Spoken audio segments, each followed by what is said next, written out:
Radhe Radhe. Bihar board ने अपना official जो मॉडल पेपर है वो लॉन्च कर दिया है। बिहार बोर्ड मैट्रिक में आप भी यदि इस बार 2025 में एग्जाम दे रहे हैं तो मैथ का मॉडल पेपर है। हम आपको 100% सॉल्व करके दिखाते हैं, पूरा का पूरा 100 to 100 ऑब्जेक्टिव क्वेश्चन को हम सॉल्व करके आपको बताएंगे। आप भी वीडियो को पूरा देखिए, आपको 100% सही आंसर मिलेगा। पहला सवाल कहता है निम्नलिखित में परिमेय संख्या कौन है, तो हमारा ऑप्शन है सही सी। इसका जो 4 का वर्गमूल होता है वो 2 होता है। अगला देखिए दूसरा सवाल।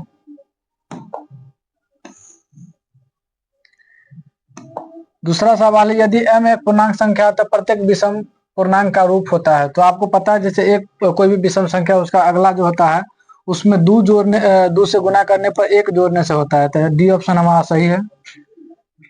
अगला देखिए निम्नलिखित में किसका दशमलव प्रसार शांत है। तो निम्नलिखित में किसका दशमलव प्रसार शांत है। तो आपको पता है कि जो शांत होता है उसका जो P/Q होता है, तो ये नीचे वाला जो हमारा हर होता है इसका रूप होना चाहिए 2 और 5 के गुणनफल के रूप में होना चाहिए। तो इसमें देखिए 91, 23 और 45 ये तीनों तो निश्चित रूप से नहीं होगा क्योंकि इन दोनों के अलावा इसमें आ जाएगा। और 80 जो है ना, जब इसका आप गुणनखंड करेंगे तो इसका रूप होगा 2 और 5 के रूप में होगा, 2 के पावर m गुने 5 के पावर n। इसका मतलब ये सी ऑप्शन सही है हमारा।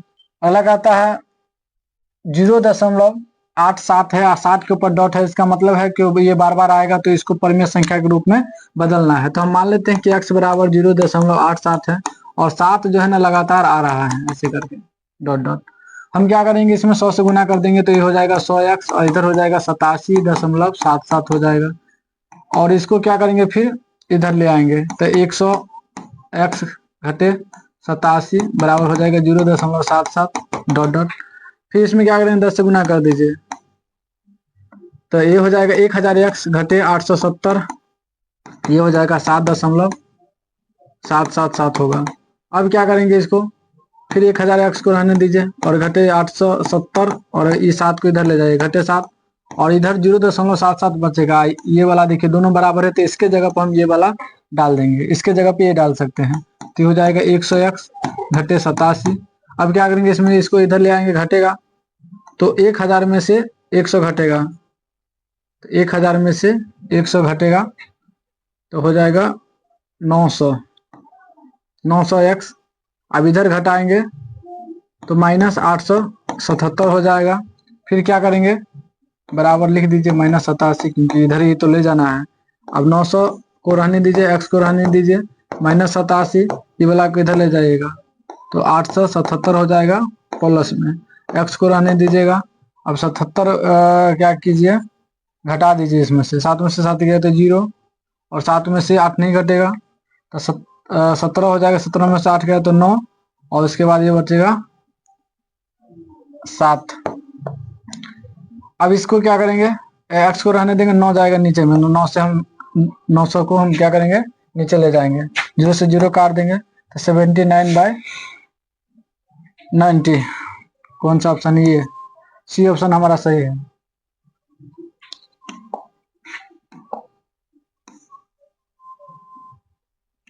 अगला सवाल देखिए यदि 540 है और उसका जो x गुणनफल के रूप में लिखा हुआ है, जैसे 2 का पावर x है, 3 का पावर y है और 5 का पावर z है, तो x + y - z का मान पूछ रहा है। तो क्या करेंगे इसमें जैसे 540 है, 540 का आप गुणनखंड करेंगे ऐसे करके 2 से तो 270 आएगा। फिर ऐसे करके 2 से लगाइए तो ये 2 का 2 6 दूना 12, 3 दूना 6 और यह 10 5। फिर ऐसे करके 3 से लगाइए, 3 चौका 12, फिर आएगा 3 पंचे 15, फिर यहाँ 3 से लगाइए 5 या 15, सॉरी 5 या 45। फिर इसको क्या कीजिएगा 3 से लगाएंगे 5 या 15। 2 के पावर कितना है 2 है तो ये 3 कितना बार है 3 बार है और 5 कितना बार है 1 बार है। अब यहाँ कहा दोनों को जोड़ दीजिए तो इन दोनों को जोड़ दीजिए, इसमें घटा दीजिए तो इसको घटा दीजिए तो 3 2 5 अब 5 3 2 5 हो गया और 5 में से 1 क्या करेंगे माइनस कर देंगे तो 5 में से गया तो 4 ऑप्शन सही है। तो इसका मतलब ए ऑप्शन हमारा सही है। अगला सवाल देखते हैं। अगला सवाल निम्नलिखित में कौन अपरिमेय संख्या है, तो अपरिमेय संख्या है देखिए इसको अगर बदलेंगे तो परिमेय संख्या आ जाएगा, और 441 इसको भी बदलेंगे तो परिमेय संख्या आ जाएगा। इसको गुना कीजिएगा तो 113 को रूट हट जाएगा, रूट 169 और उसका वर्गमूल 13 आ जाएगा, तो ये भी परिमेय संख्या है। हमको बोला अपरिमेय संख्या ढूंढना है, तो ये ऑप्शन हमारा सही है। जब इसको आप निकालेंगे तो 1/√10 आ जाएगा।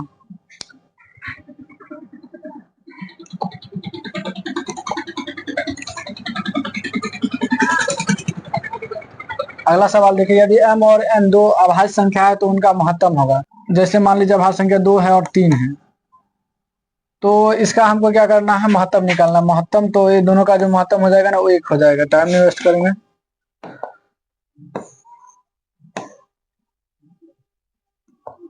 दो संख्या का गुणनफल दिया हुआ है और उसका लघुत्तम समावर्तक दिया हुआ है, तो महत्तम पूछ रहा है। तो महत्तम निकालने के लिए क्या कीजिए, जैसे 2366 है तो उसको क्या कीजिए, इसे भाग दीजिए 182 से, भाग दीजिएगा तो आएगा 13। अगला सवाल बताते हैं, निम्नलिखित में किसका दशमलव प्रसारण आसान थे। तो आसान का मतलब समझिए जो जिसके हर में जो है ना 2 5 के अलावा कुछ और आता है।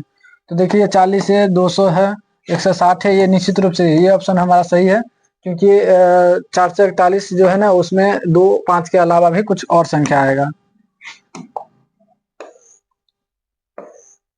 अगला सवाल देखते हैं, लिखा यदि P बराबर दिया हुआ है a b के पावर 3 और Q बराबर दिया हुआ है a के पावर 4 और b, तो हमको क्या करना है, a और b अभाज्य संख्या है तो उसका लघुत्तम निकाल। देखिए अभाज्य संख्या है, यदि लघुत्तम निकालते हैं, जैसे हम मान लेते हैं कि P और Q है, तो P और Q का हमको क्या करना है, लघुत्तम निकालना। अब इसके जगह पे हम लिख सकते हैं, लिखा हुआ है a b के पावर 3 और कॉमा लिखा हुआ है a के पावर 4 और b यहाँ पे दिया हुआ है। अब क्या करेंगे, लघुत्तम निकालेंगे तो इसमें से ए बी हम कॉमन डायरेक्ट ले लेते हैं, बचेगा बी के पावर 2 और इधर बचेगा कॉमा ए के पावर एगो बी एगो ए निकलेगा तो 3 बचेगा, बी निकल जाएगा। अब देखिए हमारे पास क्या बचा, ये और ये, तो अब क्या करेंगे, इन दोनों को गुना कर देंगे और 3 गो ए है तो ए के पावर 4 हो जाएगा, और ये एगो बी है 2 गो बी है तो बी के पावर 3 हो जाएगा। ए के पावर 4 और बी के पावर 3, सी ऑप्शन हमारा सही है।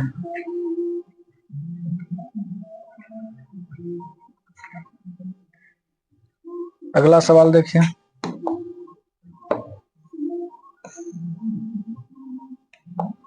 निम्नलिखित में सह युग्म सह अभाज्य संख्या, ऐसा संख्या जो दोनों में ना कटे किसी से, तो ये हमारा है 16 और 9 और 16 जो है ना, ये हमारा ऑप्शन सही है। ये सह अभाज्य संख्या है जो एक के अलावा किसी से नहीं करता है। जब आप इस जो 0.3125 है उसको P/Q के रूप में लिखना है। जब आप इसको तोड़ेंगे तो आपका जो आंसर आएगा वो आएगा 5/16। जैसे इससे पहले भी ये सवाल आया था उसी तरीका से बनाना है। निम्नलिखित में से कौन सा बहुपद, इसमें से हमको ये पहचानना है कि कौन सा बहुपद है। तो बहुपद पहचानना है, देखिए इसमें x को ऊपर चढ़ा दिया, ये तो नहीं होगा, ये भी नहीं होगा, ये भी नहीं होगा क्योंकि x को है, ये वाला सही है।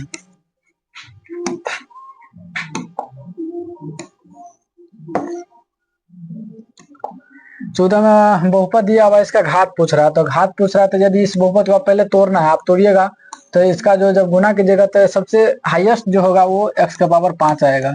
इसका मतलब 5 आंसर इसका सही है। अगला है बहुपद इतना का शून्यक है, तो इसमें शून्यक निकालना है। तो जैसे 2x² को रहने दीजिए तो ये हो जाएगा 6, और x को रहने दीजिएगा x² को, तो 6/2 बराबर हो जाएगा 3, और इसमें x को रहने दीजिएगा तो √3 हो जाएगा। एक बार प्लस में, एक बार माइनस में, एक बार माइनस, एक बार प्लस, प्लस माइनस, ये ऑप्शन सही है।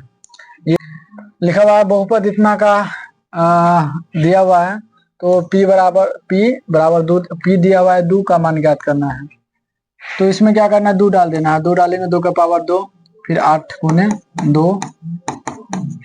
अब ये इसको क्या करेंगे, 2 दूना 4, 4 दूना हो जाए 8 घटे 16 घटे 12, तो ये हो जाएगा 8 घटे, ये हो जाएगा 28, घटाएंगे तो आएगा -20। बी ऑप्शन सही है।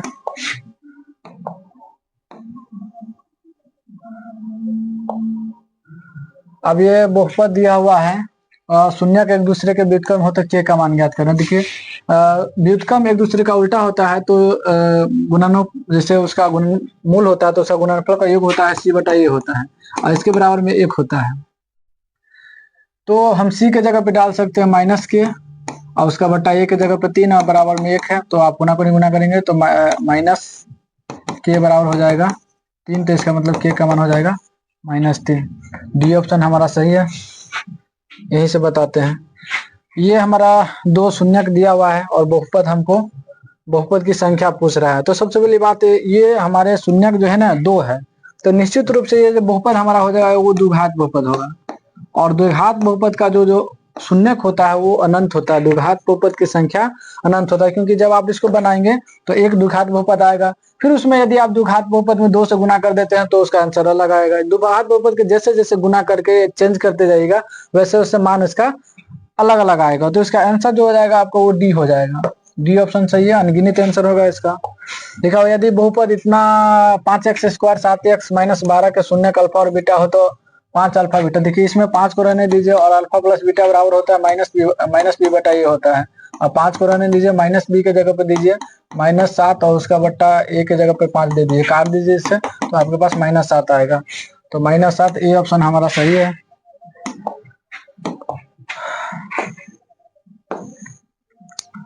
अगला सवाल देखते हैं। लिखा हुआ है अल्फा बीटा गामा त्रिघात बहुपद के शून्यक हो तो अल्फा बीटा और गामा इसका मान ज्ञात करना। तो इसके बराबर में जो होता है वो -d/a होता है, ये फॉर्मूला होता है। अल्फा बीटा गामा बराबर होता है -d/a। लिखा हुआ है 5x + py बराबर 6 और इतना दिया हुआ है तो समांतर में तो p का मान ज्ञात करना है। देखिए p कहाँ है, b के जगह पे, तो इसको हम समांतर दिया हुआ है तो इसको ऐसे लिखते हैं 5 इसके बट्टा में लिखेंगे a1/a2 तो 15 बराबर में p और इसके बट्टा में लिख सकते हैं 9। गुना करेंगे तो ये हो जाएगा 15p और बराबर हो जाएगा 5 × 9। अब p को रहने दीजिए तो 5 × 9 उसका बट्टा हो जाएगा 15। करिए 5 या 15, 3 से काट दीजिए 3 या 9, 3 आंसर हो जाएगा इसका, ये ऑप्शन सही है। अगला सवाल देखिए। यदि दो चर में दो रैखिक समीकरण आलेख प्रतिच्छेदी रेखा, जैसे एक रेखा यहाँ और यहाँ से कोई भी अगर जैसे ग्राफ में जब आप इसको बनाइएगा तो एक ऐसे निकलेगा और कोई रेखा ऐसे काट दिया तो ये इसको हम प्रतिच्छेदी बोलते हैं। तो इसका जो है ना सिर्फ एक आंसर होता है, बी ऑप्शन हमारा सही है।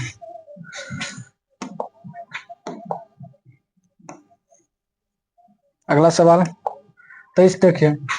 तो इसमें कह रहा कि 5x - 8y बराबर 0 है और ये है तो xy का मान ज्ञात करना। देखिए इसमें तो बनाना ही पड़ेगा लेकिन आपको डायरेक्ट बता दें कि सी आंसर है क्योंकि यहाँ पे 0 हो जाएगा, 0 0 0 में से घटाएंगे तो 0 आएगा, ये 0 और जब इसको y के साथ 0 से गुना करेंगे तो 0 और ये 0 आएगा। वैसे बनाइएगा तो सी ऑप्शन आपका सही है। अगला सवाल, समीकरण दिया हुआ है और मूल समान हो तो सी बराबर, तो सी के मूल समान यदि रहता है तो इसका फॉर्मूला होता है -b/2a। अगला सवाल देखिए, निम्नलिखित में से कौन सा द्विघात समीकरण नहीं है। अब इसको आपको पकड़ना है कि कौन सा द्विघात समीकरण नहीं है।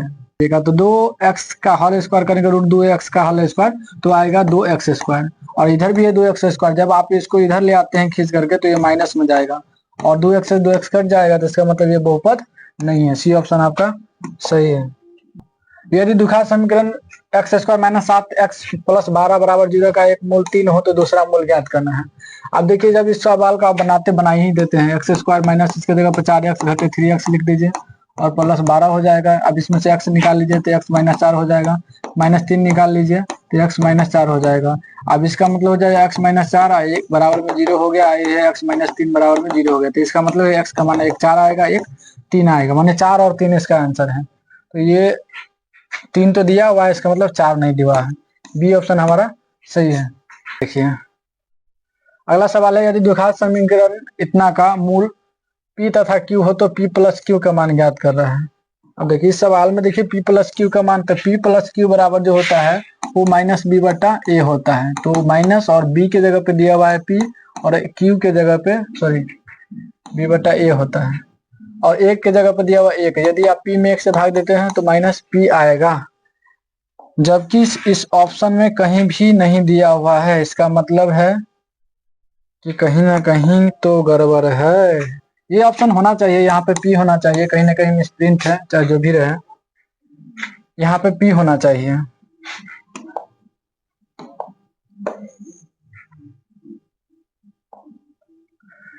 द्विघात समीकरण का जो है ना विवेचक ज्ञात करना। विवेचक का मतलब होता है डी निकालना आपको, तो डी का फॉर्मूला होता है बी स्क्वायर माइनस 4ac। तो बी के जगह पे आप दीजिएगा -13 का जो है होल स्क्वायर माइनस 4 गुने 3 गुने 10। अब ये हो जाएगा 169 माइनस 120 बराबर हो जाएगा, ये आपका 49 आंसर आ जाएगा। ये ऑप्शन सही है। अगला है द्विघात समीकरण इतना के मूल का गुणनफल। आप देखिए द्विघात बहुपद पहले निकाल लीजिए, मूल का गुणनफल पूछ रहा है, तो ऐसे भी निकाल सकते हैं, चाहे अलग अलग भी निकाल सकते हैं। एक तो फिक्स है कि एक्स बराबर में 0 आएगा, क्योंकि आप इसको इधर ले जाएगा तो 0 आएगा। दूसरा आएगा 2x बराबर हो जाएगा -5 और x बराबर हो जाएगा -5 बटा हो जाएगा 2। जब आप इन दोनों को गुना करेंगे तो 0 से जब इसको आप गुना कीजिए तो इसका आंसर 0 आ जाएगा। ये बी ऑप्शन इसका सही है।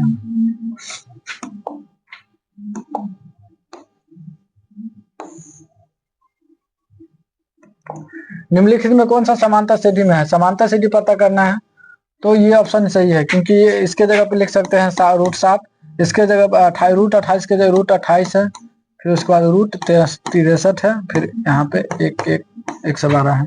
आप इसको लिख सकते हैं √7 और इसके जगह पे लिखेंगे 2√7, इसके जगह पे 3 3 9 और 963। इस तरीका से आप जब इस सबको यदि घटाएंगे तो आपका जो घटाने के बाद जो डी आएगा वो सबका बराबर आएगा। तो ये हमारा बी ऑप्शन सही है।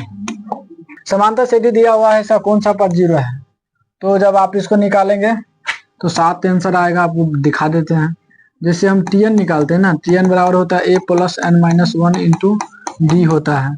अब इसके जगह पे तो हमको कौन सा पद 0, यहाँ पे 0 देना है, a के जगह पे देना है 12 + n-1 और इंटू डी। कितना का अंतर है?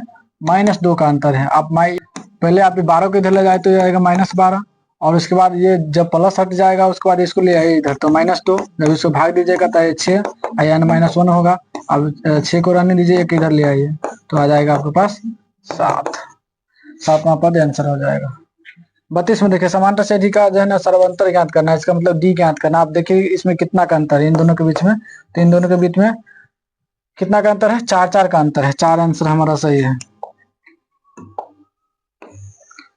आप भी क्लास 10th में हैं तो हमारे चैनल को सब्सक्राइब कर लीजिए। यदि समांतर सेटी का पहला ए और जो है पहला पद ए और सर्वांतर डी दिया हुआ है तो n ज्ञात करना है, n पदों का योगफल ज्ञात करना है। तो इसका डायरेक्ट फॉर्मूला होता है n × n + 1/2।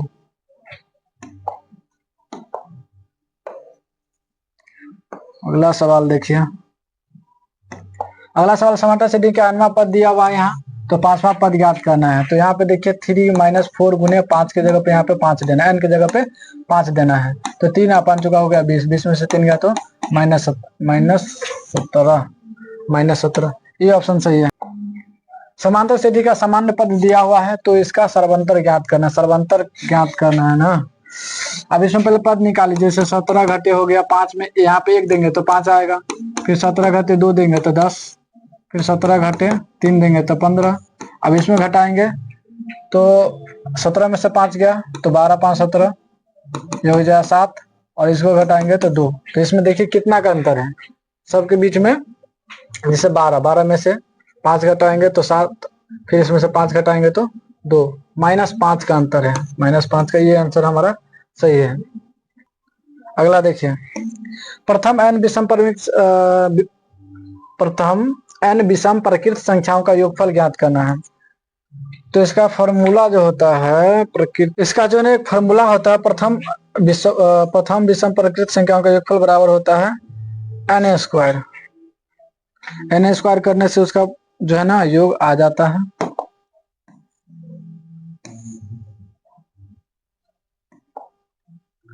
x 18, y इतना है, और समांतर सेटी में तो x + y का मान ज्ञात करना है। देखिए अब यहाँ पे ऐसे देख लीजिए, इधर से ही करते हैं। तो x में से हम 18 को घटाएंगे, बराबर में इसको निकालेंगे तो -3 - y हो जाएगा। अब x को रहने दीजिए, इधर ले आइए इसको, खींच करके, तो प्लस एक्स में से जाएगा तो प्लस वाई, आई -3 18 इधर आएगा तो -18 इधर एक्स प्लस वाई बचेगा, और ये 18 हो जाएगा, 18 21, ये प्लस हो जाएगा, तो ये जो घटेगा 18 में से 3 गया तो 15 आंसर हो जाएगा। 15 आंसर सही है इसका।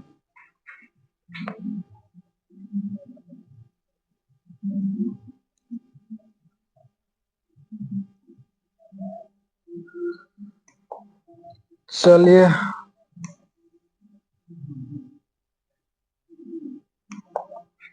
आगे देखते हैं। ए और बी का पूरा कोण पूछ रहा है, तो पूरा कोण जो है ना ये हो जाएगा। देखिए इसमें क्या करते हैं, सेक है, ए को रहने देते हैं, कोसेक बी है, तो कोसेक बी के जगह पर हम लिख सकते हैं सेक 90 घटे बी लिख सकते हैं, क्योंकि सेक 90 घटे थीटा बराबर होता है कोसेक थीटा, तो इसके जगह पर हम ऐसे लिख सकते हैं। अब देखिए ये सेक से कट गया था, हमारे पास बचेगा 1, इधर बचेगा 90 घटे बी, अभी बचेगा ए, इधर ले जाएंगे तो प्लस बी बराबर हो जाएगा 90। इसका मतलब ये आंसर हमारा सही है।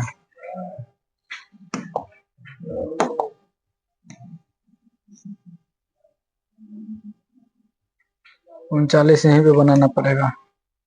देखिए cos 90 घटे थीटा बराबर पूछ रहा है, तो cos 90 घटे theta is equal to sine theta. अगला सवाल देखिए 40, cos square 27 degree, minus sine square 63 degree, इसका आंसर कितना आएगा। अब यहाँ पे cos 27 है, स्क्वायर 27 माइनस, अब साइन को यदि चेंज करते हैं तो ये हो जाएगा साइन, और 63 के जगह पे लिखिए 90 घटे 27, किसी को भी चेंज कर दीजिए कोई दिक्कत नहीं है। cos स्क्वायर 27 माइनस साइन 90 घटे थीटा बराबर होता है cos थीटा, तो ये हो जाएगा cos 27, cos स्क्वायर 27। अब इन दोनों को काट दीजिए, 0 आंसर हो जाएगा इसका, 0 आंसर सही है। अब अगला सवाल है साइन 2 साइन थीटा का जो मान कब सत्य होगा, जब थीटा बराबर क्या देंगे तो दोनों बराबर हो जाएगा। इसका जो है डी ऑप्शन सही है। अगला सवाल है साइन का मान दिया हुआ है तो टेन का मान पूछ रहा है। देखिए साइन बराबर होता है लंब, और उसका बटा होता है कर्ण, तो लंब कर्ण दिया हुआ था, आधार निकालना, तो यदि आप आधार निकालेंगे, आपको पता होगा पढ़े होंगे, तो 3 आएगा। टेन थीटा पूछ रहा था, टेन थीटा बराबर जो होता है लंब बटा आधार होता है, तो लंब का मान पहले से दिया हुआ है 4, आधार का मान दिया हुआ है 3, तो 4/3 आंसर सही है। ये D option sorry C option सही है।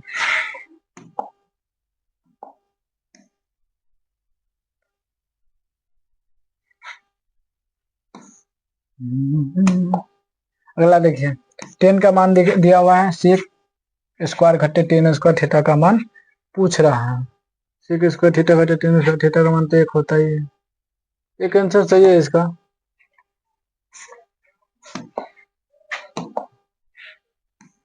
वैसे सेक स्क्वायर घटे 10 स्क्वायर का मान भी तो 1 होता ही है, घुमा रहा। चलिए सवाल को बनाते हैं। अब 10 45 का मान 1 होता है, तो 1 माइनस 1 का होल स्क्वायर प्लस 1 का होल स्क्वायर, तो 1 माइनस 1 बराबर होता है 0, और इधर आप कीजिएगा तो 1 प्लस 1 बराबर हो जाएगा 2, 0 आंसर सही है इसका, 0 आंसर सही है। अगला सवाल देखिए 3 कोट स्क्वायर 60 डिग्री का मान पूछ रहा है।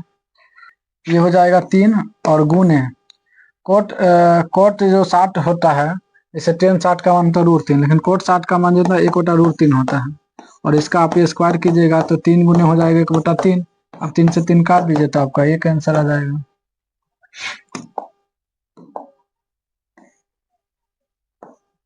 छियालीस देखिए, इसमें क्या होता है कि आपको 1 से 180 तक, 1 से लेकर 180 तक कोस का मान पूछ रहा है। आप सबका मान यदि आप डाल देते हैं, जैसे कोस 90 डिग्री का मान जो हो गया वो तो 0 हो जाता है। और इसमें से क्या करना है, इसमें 2 को रहने दीजिए, चाहे आप ऐसे ऐसे चेंज कर दीजिए, 2 को रहने दीजिए, घटे 2। कॉसेक के जगह पे लिखिए 1 प्लस कॉट स्क्वायर ए। अब ये हो जाएगा 2, और इसको गुना कीजिएगा तो हो जाएगा 2, सॉरी माइनस नहीं लगाइए, 2 ऐसे यहाँ माइनस रहने दीजिए। अब इसको 2 से गुना कीजिए 2, और ये हो जाएगा -2 कॉट स्क्वायर ए। 2 से 2 कट जाएगा तो -2 कॉट स्क्वायर ए। यही सही है, डी ऑप्शन आपका सही है। अगला लिखा हुआ ए साइन एक्स बराबर 1 दिया हुआ है, बी कॉस एक्स बराबर 1, तो कॉट का मान पूछ रहा है। ये साइन एक्स बराबर, तो 1/a हो जाएगा, और इसको कॉस एक्स को रहने दीजिए तो 1/b हो जाएगा। अब इसमें हमको टेन पूछ रहा है, कॉट पूछ रहा है, तो कॉट की जगह पे हो जाएगा कॉस एक्स, इसके बता दो साइन एक्स, कॉस का 1/b है, और उसको साइन से क्या करना, भाग देना है, तो इसको आप गुना में लिखिएगा तो a/b हो जाएगा। अब सॉरी 1 हो जाएगा, अब a से गुना कीजिए तो ये, और उसका बटा हो जाएगा b। ये ऑप्शन सही है, a/b, बी ऑप्शन इसका सही है, इसका बी ऑप्शन सही है।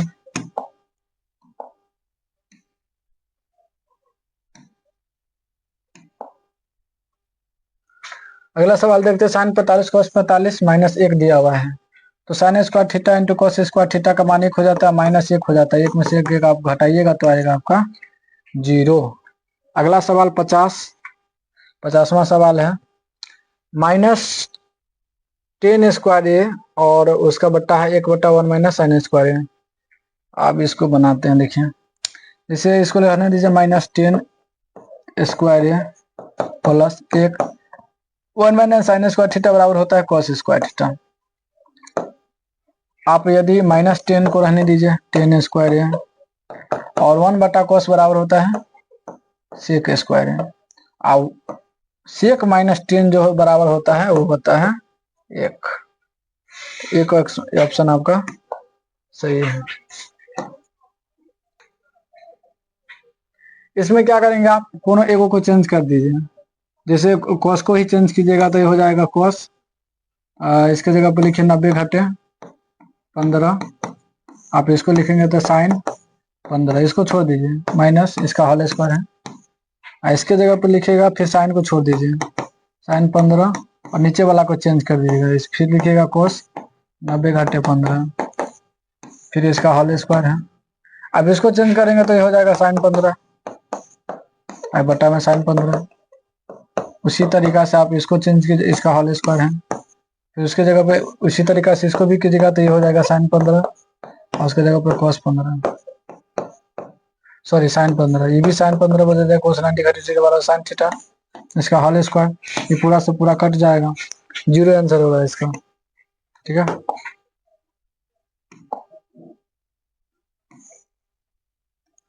इसका आंसर जो होगा वो 0 हो जाएगा। 53 देखिए, यहाँ पे टेन थीटा दिया हुआ है, चाहे वैसे भी आप समझिए cos theta into sine theta बराबर होता है cot थीटा, और ये हो गया सॉरी cot 60 डिग्री, ऐसे लिखिए, इसको आप बदलिएगा तो हो जाएगा cot 60 डिग्री, और गुण है ये वाला है tan 60 डिग्री, और cot 60 और tan 60 का मान जो होता है वो 1 होता है।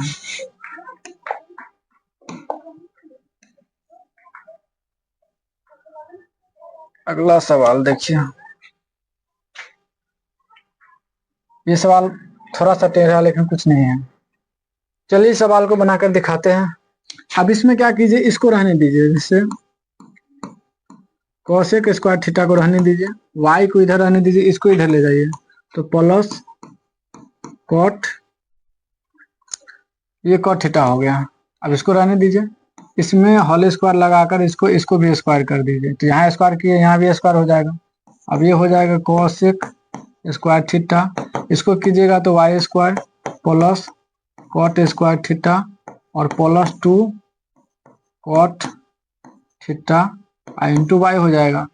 अब क्या करेंगे, ये कोसेक थीटा को रहने देंगे और इधर कॉट को ले आएंगे, तो ये जाएगा माइनस कॉट स्क्वायर थीटा, इधर रहने दीजिए पहले, कोई दिक्कत नहीं है। Y square plus 2 cot theta into Y को रहने दीजिए।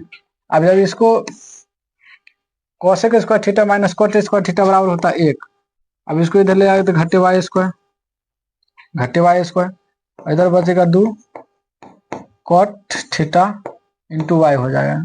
अब क्या करेंगे, 1 माइनस वाई स्क्वायर को रहने दीजिए, 2 को इधर ले जाइए तो बट्टा में जाएगा, वाई भी इधर आएगा वो भी बट्टा में जाएगा, उसके बाद बचेगा कॉट थीटा। तो यही आपका आंसर है। तो आंसर मिला दीजिए 1 माइनस वाई स्क्वायर बट्टा 2y। तो आपका ए ऑप्शन सही है। 54 दिखाते हैं। 54 में कहता है कि कोसेक 30 डिग्री बराबर कितना होता है, कोसेक 30 डिग्री। तो कोसेक के उल्टा होता है सेक, और जो मान कोसेक में 30 होता है वो सेक में 60 हो जाता है। तो 60 आंसर होगा, कोसेक 60। अगला है 2 कोसेक 30 बराबर 1, तो थीटा का मान ज्ञात करना है। अब देखिए यहाँ पे कॉस 3 थीटा को रहने दीजिए, तो ये होगा 1, आई जाएगा नीचे में 2, 1/2। आप समझिए इधर आपके पास 3 थीटा है, और ये 1/2 किसका मान होता है, तो ये 60 का मान होता है, कोस 60 डिग्री का मान होता है। अब यहाँ पे 3 को रहने दीजिए। आप बताइए थीटा की जगह कितना देंगे जो 60 फुट जाएगा, तो 20 देंगे, तो हो जाएगा 60। इसका मतलब यही आपका आंसर है, यही हो जाएगा थीटा का मान। थीटा का मान आपके पास हो जाएगा 20। ये आंसर आपका सही है।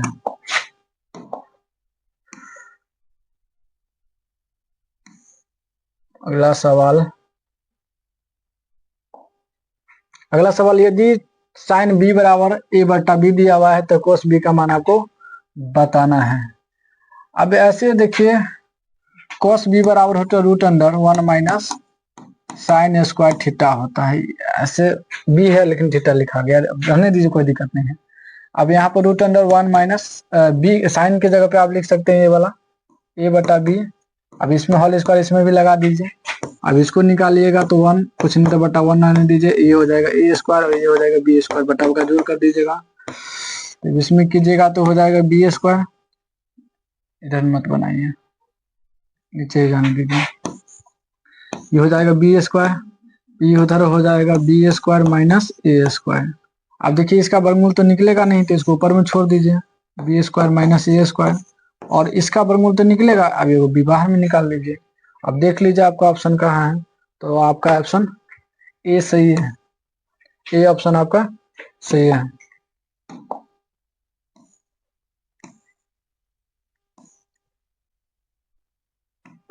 अगला सवाल देखिए, tan a plus coat a बराबर 2 दिया हुआ है, तो इसका मान पूछ रहा है जो कितना होगा, tan square a plus coat square a का मान पूछ रहा है। देखिए हम इसका क्या करते हैं, होल स्क्वायर करते हैं, tan a plus coat a, इसका हम होल स्क्वायर करते हैं। तो होल स्क्वायर कीजिएगा तो आपके आएगा, आपके पास आएगा tan square a plus coat square a, उसके बाद प्लस 2 tan इंटू कोट आएगा। अब क्या करेंगे, इसका मान तो पहले से हमारे पास है, इसका मान पहले से हमारे पास है 2, तो 2 का होल स्क्वायर कर देंगे तो हमारे पास आएगा 2 का होल स्क्वायर, और इधर इसका मान तो हमको निकालना ही है, तो इसको हम छोड़ देंगे, tan square a plus coat square a।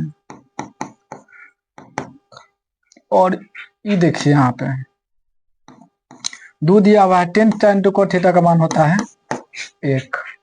अब ये 2 को होल स्क्वायर करेंगे तो 4, और इधर जो है ना इसको गुना करेंगे 2, तो 2 को हम इधर ले आएंगे तो घटे 2, आपके पास बचेगा tan square a plus coat square a, ये बचेगा, तो 4 में से 2 गया तो 2। यही आपका आंसर हो गया, tan square a plus coat square a। दो ऑप्शन आपका सही है, ये ऑप्शन सही है। अगला पूछ रहा है, किस चतुर्थांश में भुज और कोटि दोनों ऋणात्मक होते हैं, तो तृतीय में। जब आप ग्राफ खींचते हैं तो तृतीय वाला जो होता है ना वो आपका माइनस होता है, माइनस कॉमा माइनस।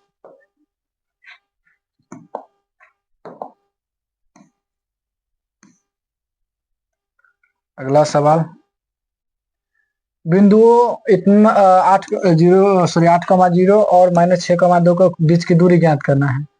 तो दूरी ज्ञात करना है तो आप क्या करेंगे, root under x1 plus x2 लगाए, कोई दिक्कत नहीं, चाहे 2 में से 1 लगाइए।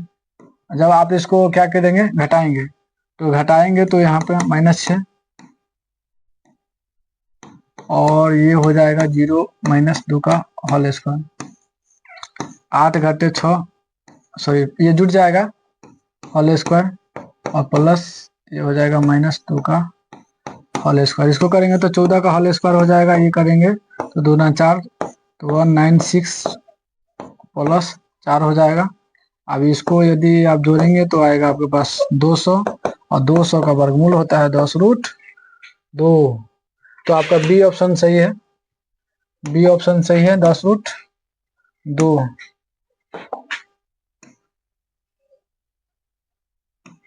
अगला सवाल देखिए, एक्स एक्स और वाई अक्ष प्रतिच्छेदन बिंदु को कहा जाता है। तो प्रतिच्छेदन बिंदु को हम लोग मूल बिंदु कहते हैं। इसका हिंदी में मूल सिर्फ बिंदु लिखा हुआ है, लेकिन इंग्लिश सही है, तो बी ऑप्शन इसका सही है।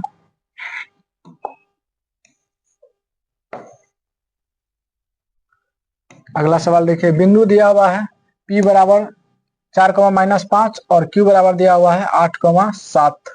तो खंड के मध्य बिंदु, तो मध्य बिंदु का मतलब होता है कि दोनों को जोड़ करके 2 से भाग भी दीजिए। दोनों को आप जोड़ेंगे इनको तो आएगा 12/2 बराबर 6, और यदि आप इन दोनों को जोड़ेंगे तो आपके पास आएगा 2 और उसका बट्टा 2, तो 6,1 आंसर, सी ऑप्शन सही है इसका। अगला कह रहा है,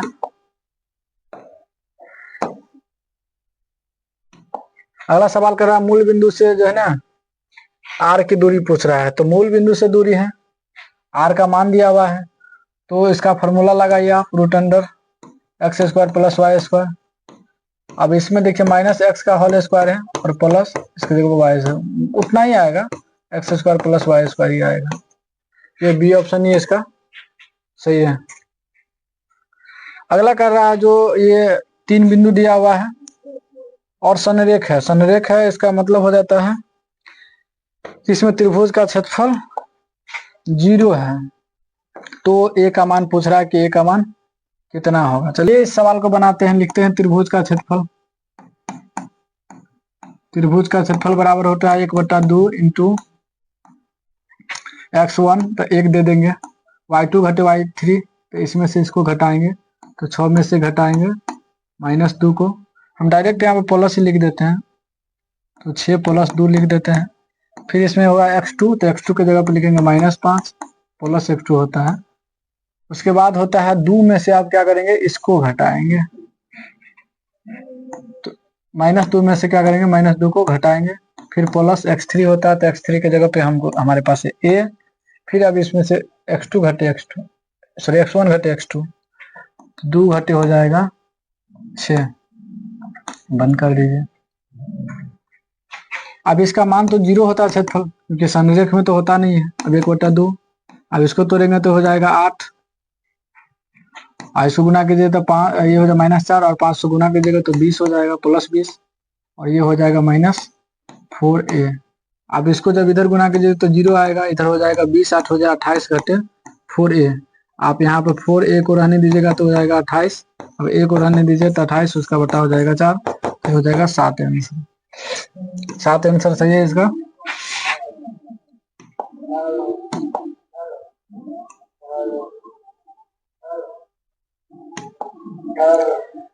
देखिए y का मान 7 दिया हुआ है, आलेख निम्न में से किस बिंदु से होकर गुजरेगी। चलिए अगला सवाल बता, देखिए y का मान 7 दिया हुआ है, तो y का मान जो 7 जो है ना कोटि के जगह पे होता है y, तो यहाँ पे दिया हुआ है, तो हमारा सी ऑप्शन सही है। अगला सवाल, y अक्ष से बिंदु इतना की दूरी पूछ रहा है, और y अक्ष से पूछ रहा है तो इसका मतलब है कि आपको x का मान बताना है, ठीक है, x का मान बताना है, तो 4 आंसर सही है।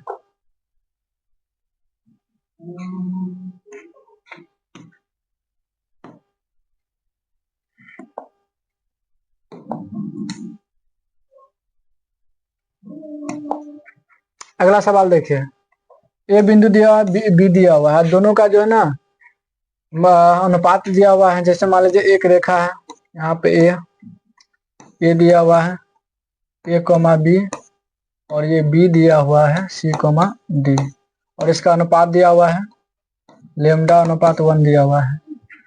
अब इसमें क्या करना है, हमको y निकालना है।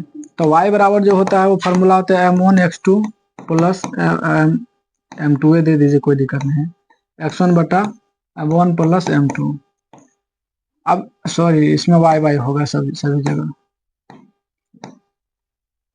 अब इसमें देखिए m1 की जगह पे दिया हुआ है लेमडा, तो लेमडा गुने होता है y2, तो y2 के जगह पे दिया हुआ है d,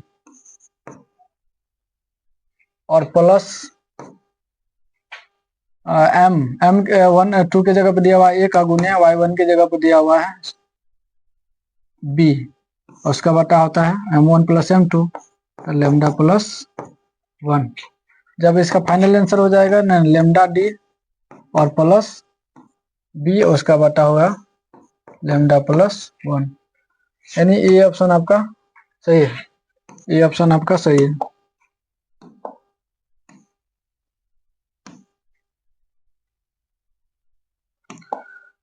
तो किसी वृत्त का व्यास दिया हुआ है, अब एक वृत्त बनाते हैं, दोनों सिरों का निर्देशांक दिया हुआ है, दोनों सिरा का मतलब हुआ ये वाला, दोनों दिया हुआ है, तो इसके केंद्र के नीचे ये बीच वाला पूछ रहा है, तो बीच वाला का मतलब होता है मध्य बिंदु पूछ रहा है। फिर इन दोनों का मध्य बिंदु निकालिए, दोनों को जोड़िएगा तो आएगा 0/2, अब इन दोनों को जोड़िएगा तो 0/2, ये 0,0। आपका भी आंसर 0,0 था, तो सही है।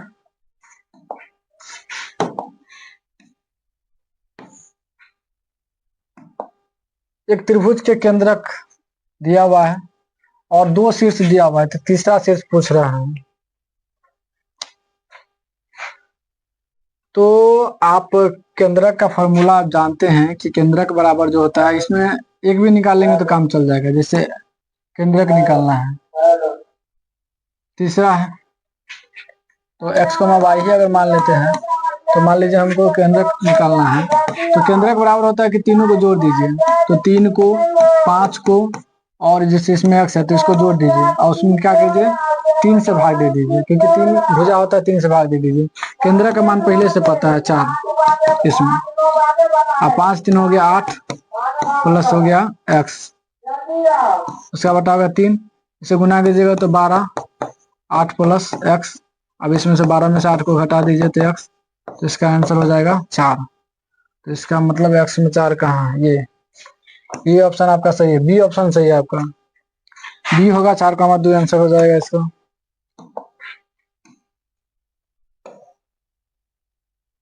(69) देखिए यहाँ पे बिंदु दिया हुआ है, तो पूछ रहा है किस पाद में स्थित है। अब देखिए इसका चिन्ह देखिए, अगला वाला है माइनस और पिछला वाला जो है प्लस है, तो माइनस और प्लस जो होता है वो होता है द्वितीय में। ठीक है, अगला सवाल देखिए 70 पूछ रहा है एक्स पर सभी बिंदु का कोटि होता है। आपको पता है कि जब एक्स अक्ष रहता है उस पे जो कोटि का जो मान होता है वो 0 होता है।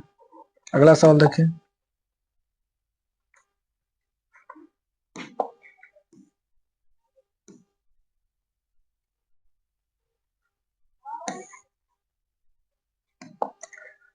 त्रिभुज एबीसी और पीक्यूआर, 2 त्रिभुज हैं, यहाँ पर बना लीजिए एबीसी और एक दूसरा बना लीजिए पीक्यूआर।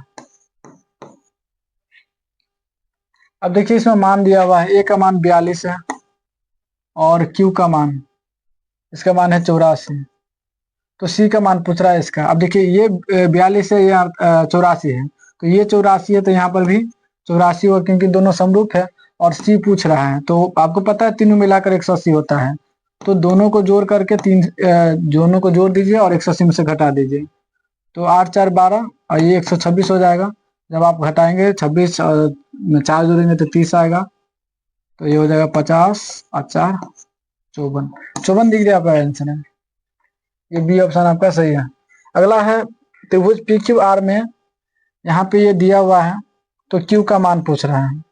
इसमें पी क्यू का होल स्क्वायर बराबर दिया हुआ है और क्यू कोण पूछ रहा है, तब स्पष्ट है कि ये 90 डिग्री आंसर होगा, क्योंकि आपको पता है कि पी और क्यू में पी और आर में क्यू आपको नहीं दिया हुआ है, तो जो कोण आपको नहीं दिया रहता वो होता है 90 डिग्री।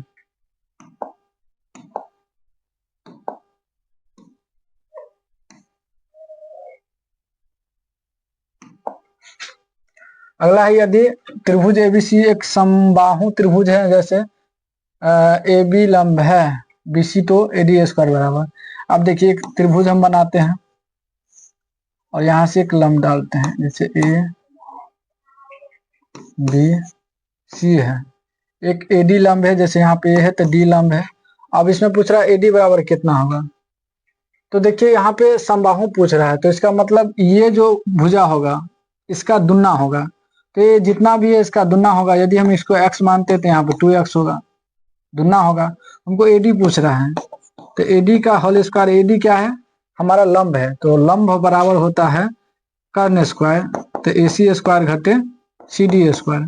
अब AC है तो इसका मतलब है CD का दुगना है, तो इसके जगह पे हम 2CD लिख सकते हैं, 2CD का होल स्क्वायर घटे CD का होल स्क्वायर।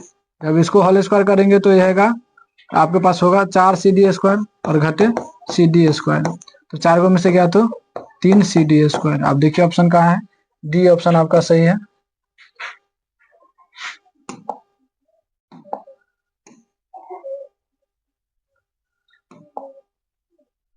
अगला सवाल, त्रिभुज एबीसी में बिंदु डी और ई, देखिए एक त्रिभुज है एबीसी है, इसमें डी और ई दो भुजा है, दो बिंदु है जो एबी और एसी पर, एबी और एसी पर डी दो बिंदु इस प्रकार है कि डी समांतर, ये दोनों एक दूसरे के समांतर है और इसका मान दिया हुआ है ए डी, यहाँ पे 4 है, बी डी ये 5 है, और ए सी ये पूरा मान जो है ना 18 दिया हुआ है, तो यहाँ से हम पूरा को जोड़ेंगे तो 5 4 9 हो जाएगा। तो हमको ए ही पूछ रहा है, तब ए ही निकालना है, तो देखिए ए ही निकालना है तो हम ये फॉर्मूला लगाएंगे, जैसे ये लगाएंगे डायरेक्ट लगा देते हैं, नहीं लगा दीजिए फॉर्मूला, ए डी लगाएंगे ए डी और पूरा लगाएंगे ए बी, इधर लगाएंगे ए ई और इसके जगह पर लगाएंगे ए सी। अब इसका मान तो हमको पहले से पता है 4, आइए मान दोनों को जोड़ दीजिए तो हो जाएगा 9, और इधर पहले से पता नहीं पता है तो ये निकालना है तो रहने दीजिए, और एसी का मान पहले से पता है 18। अब क्या करेंगे, आप डायरेक्ट वैसे भी काट सकते हैं, कोई दिक्कत नहीं है, लेकिन रहने दीजिए। ए निकालना है तो ए बराबर होता है, दोनों को गुना कर दीजिए, 4 गुने 18 और उसका बट्टा हो जाएगा 9, तो 9 दूना हो जाएगा 18, 2 से गुना कर दीजिए तो आपका आंसर आ जाएगा 8। 8 आंसर आपका सही है।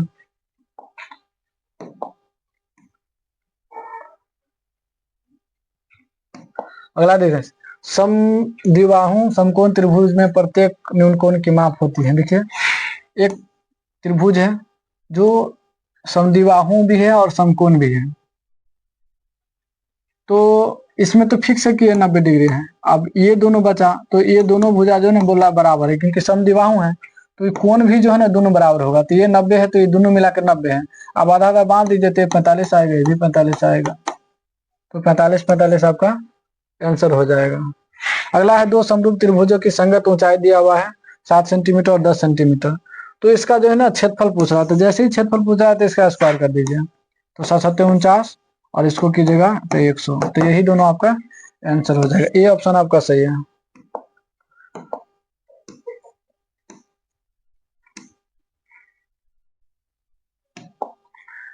चार 4.5 सेंटीमीटर त्रिज्या वाले वृत्त पर खींची गई दो समांतर स्पर्श रेखाओं के बीच की दूरी होगी। देखिए एक वृत्त है और समांतर स्पर्श रेखा, आपको पता है कि दोनों साइड खींचा जाता है स्पर्श रेखा व्यास के दोनों साइड, और इसमें जो है ना त्रिज्या दिया हुआ है 4.5, तो यहाँ से 4.5 है तो इधर भी 4.5 होगा, और दोनों के बीच की दूरी पूछ रहा है, तो यहाँ से यहाँ 4 को दोनों को जोड़ दीजिएगा तो आपके पास टोटल आ जाएगा 9 सेंटीमीटर, इसका आंसर हो जाएगा।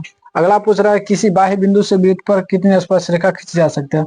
किस एक वृत्त है और बाहर से कोई बिंदु है तो इस पर 2 ही स्पर्श रेखा खींचा जा सकता है। 2 आंसर इसका सही है।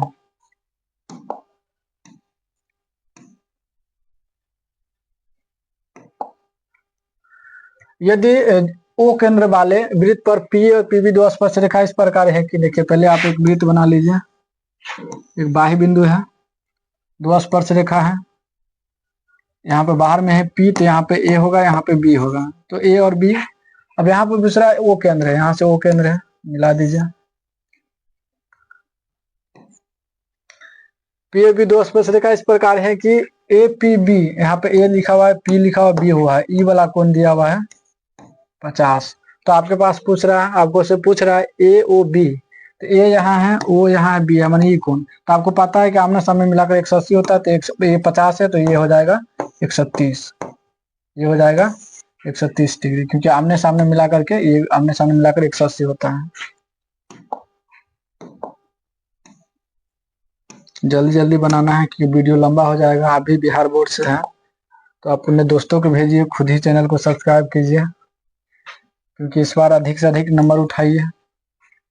दी हुई आकृति में बिंदु O वृत्त का केंद्र है, देखिए यहाँ पे O जो है वृत्त का केंद्र है, और AOB, A है, O है, B है, 30 दिया हुआ है। OBA पूछ रहा है, O यहाँ है, B यहाँ है, A यहाँ है, माने ये कौन पूछ रहा है। तो देखिए ये त्रिज्या है, ये त्रिज्या है, तो त्रिज्या जब है तो आमने सामने का कोण भी बराबर होगा, तो माने ये कोण दोनों बराबर है, और त्रिज्या में 3 कोण होते हैं, तो ये हमारे पास 30 है, तो दोनों मिलाकर कितना हो जाएगा, तो 180 में से हम क्या करेंगे, 30 को घटा देंगे, तो हमारे पास आएगा 150। इसका मतलब ये दोनों कोण मिलाकर 150 है, और दोनों कोण बराबर है क्योंकि दोनों त्रिज्या है, तो आमने सामने कोण बराबर होगा। अब 2 से भाग दे दीजिए तो आएगा 75, 75 डिग्री इसका आंसर हो जाएगा।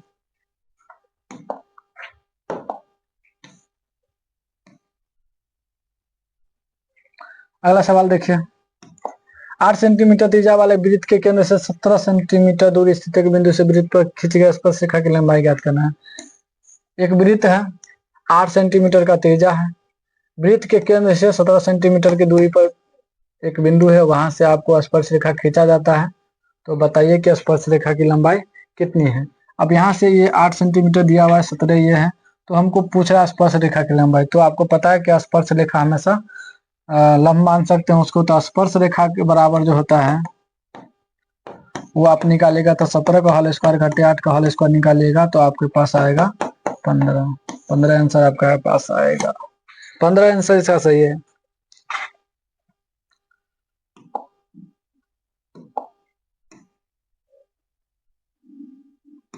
अगला है, एक घन के विकर्ण की लंबाई दिया हुआ है, तो इसका संपूर्ण पृष्ठ क्षेत्रफल आपको ज्ञात करना है। देखिए घन का जो विकर्ण का जो लंबाई होता है √3 गुने भुजा होता है। अब इसका मान तो पहले से पता है, 5√3, इससे काट दीजिए, तो भुजा का मान आपके पास आ गया 5। अब इसमें पूछ रहा संपूर्ण पृष्ठ का क्षेत्रफल, तो 6 गुने भुजा स्क्वायर होता है, 6 गुने भुजा के जगह पे लीजिए 5 के पावर 2, 6 गुने हो जाएगा 5 25, 25 को गुना कीजिएगा तो 150 आंसर हो जाएगा। ये आंसर आपका सही है।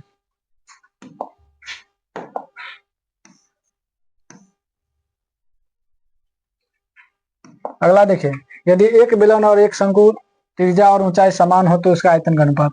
तो बेलन के जो आयतन का होता है वो πr² होता है, और शंकु का आयतन होता है 1/3 πr² होता है। दोनों से दोनों को काट दीजिए, बात खत्म। अब इधर देखिए, ऊपर में तो हमारे पास कुछ नहीं बचा 1, और इधर बचा 1 और 3 जाएगा, इसका जो 3 जाएगा ना ऊपर में चला जाएगा, तो इसका 3/1 बराबर 3 अनुपात 1 आंसर है। बी ऑप्शन इसका सही है। सवाल देखिए, सुराही का संयोजन है। सुराही कैसे बनता है, जैसे एक सुराही होता है ऐसे बनता है, यहाँ पे ये हुआ सुराही, तो ये हमारे पास हो गया ये वाला गोला, और ऊपर वाला हो गया बेलन। तो गोला और बेलन मिला करके क्या होता है, ये बनता है गोला और बेलन। ये ऑप्शन आपका सही है। ये घड़ी का जो है ना 1 मिनट वाला सुई है, वो 45 मिनट में कितना डिग्री का कोण बनाएगा वो आपको बताना है। आप पढ़ रहे होंगे, आपको पता होगा कि 1 मिनट में जो है वो 6 डिग्री का कोण बनाता था। आपको बोला 45 मिनट में, तो आप 6 से गुना कर दीजिए, तो आपका आंसर आएगा 270 डिग्री। बी ऑप्शन आपका सही है। अगला सवाल है, 10 सेंटीमीटर त्रिज्या वाले अर्धवृत्त की कुल परिमिति होगी। देखिए अर्धवृत्त की जो परिमिति होती है, परिमिति वो होता है π + 2, इंटू आर होता है। तो आर के जगह पे 10 दिया हुआ है तो आप यहाँ पे 10 डाल दीजिए, तो आपका ए आंसर सही है। अगला सवाल देखते हैं। 87 नंबर का सवाल है। लिखा हुआ है 6 सेंटीमीटर व्यास के एक अर्धगोले द्वारा विस्थापित हवा का आयतन ज्ञात करना। देखिए इसमें आयतन ज्ञात करना है, तो आयतन जो होता है वो गोला का है, तो गोला का आयतन होता है 4/3 पाई आर क्यू होता है। तो 4/3 हो गया, पाई के जगह पे पाई ही रहने दीजिए, और आर के जगह पे क्योंकि 6 इसका व्यास है तो त्रिज्या जो होगा उसका आधा होगा 3, तो 3 गुने 3 गुने 3, आप एक 3 से एक 3 को काट दीजिए, 3 तिया 9 और 9 चौक हो गया 36, तो आपका आंसर हो जाएगा 36 पाई। अगला सवाल देखिए 88 नंबर। पी त्रिज्या वाले वृत्त में कोण थीटा के त्रिज्यखंड का क्षेत्रफल। त्रिज्यखंड का क्षेत्रफल होता है पाई स्क्वायर थीटा बटा 360। ए ऑप्शन आपका सही है। आर के जगह पे पी डाल दीजिए, बस हो गया। अगला सवाल देखते हैं।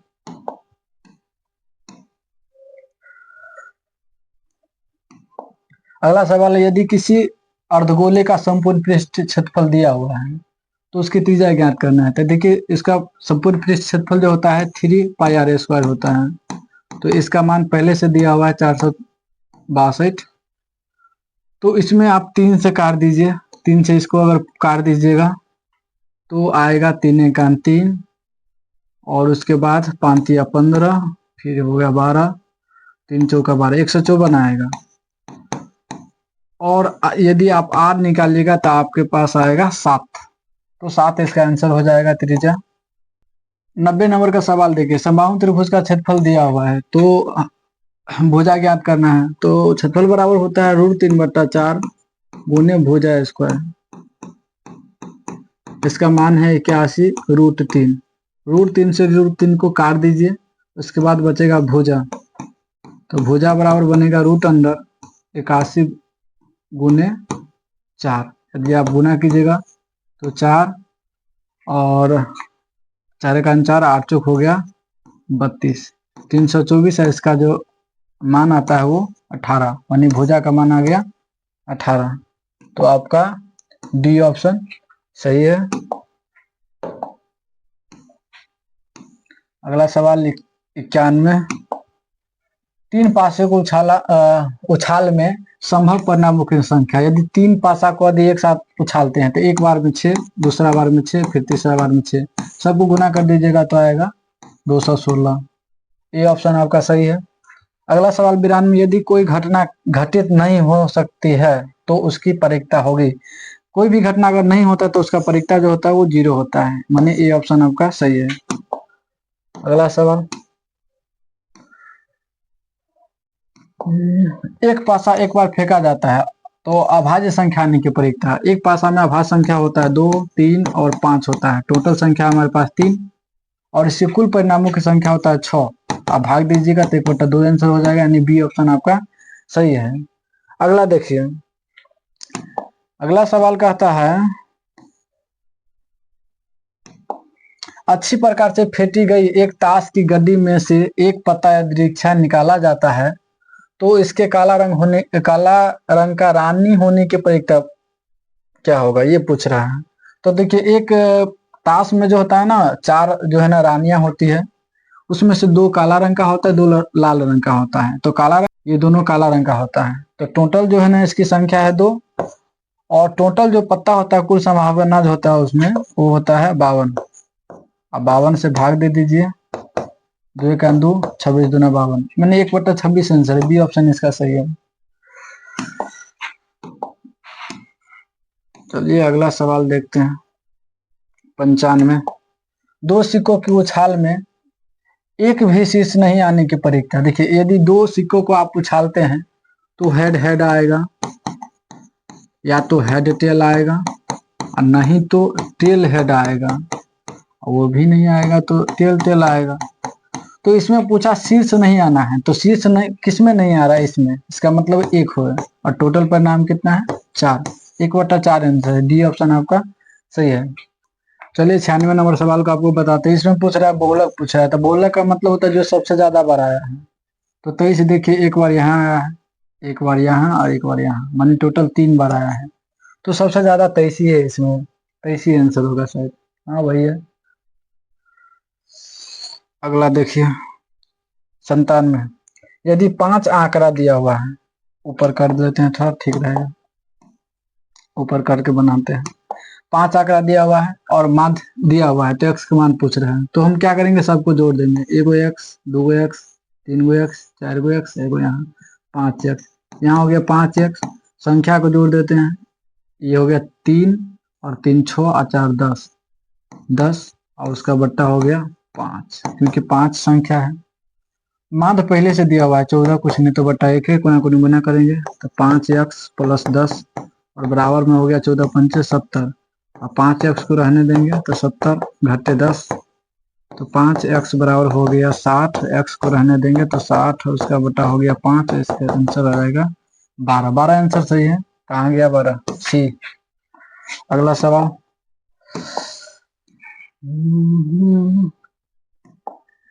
निम्नलिखित में कौन केंद्रीय प्रवृत्ति की माप नहीं है?